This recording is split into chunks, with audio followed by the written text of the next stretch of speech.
কাউকে স্বৈরাচার হতে দেব না, এটা আপনাদের কাছে আমাদের অঙ্গীকার। আমরা এখন লড়াই করছি দেশ গঠনে। তাদেরকে মুক্তি দিয়েছিল এই ছাত্র তরুণরা।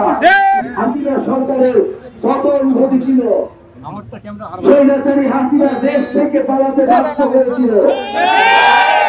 আমরা এখন লড়াই করছি দেশ গঠনে। বাংলাদেশের 54 বছরে আপনারা বহু দল দেখেছেন, বহু রাজনীতিবিদ দেখেছেন, গত 16 বছরেও আপনারা বহু রাজনীতি দেখেছেন, কিন্তু আপনাদেরকে মুক্তি দিয়েছিল এই ছাত্র তরুণরা। ছাত্র তরুণদের উপরে ভরসা করুন। যদি আমরা ভুল করি আমাদেরকে সমালোচনা করুন। আমরা স্বৈরাচার এবং ফ্যাসিবাদের এই যে রাষ্ট্র কাঠামো সেটা পরিবর্তন করব, নতুন করে কাউকে স্বৈরাচার হতে দেব না, এটা আপনাদের কাছে আমাদের অঙ্গীকার। পীরগঞ্জবাসী, আমরা আজকে বিদায় নিচ্ছি।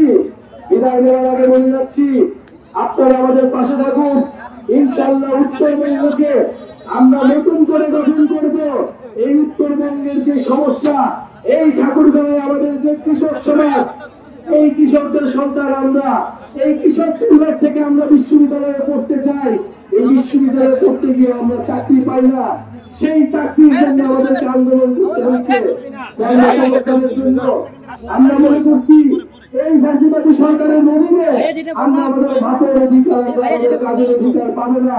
ফলে সরকার পতন করে নতুন করে দেশ গঠন করাই আমাদের অঙ্গীকার। বাংলাদেশের প্রথম 5D AI ইনভার্টার যুক্ত সর্বোচ্চ বিদ্যুৎ সাশ্রয়ী যমুনা এয়ার কন্ডিশন।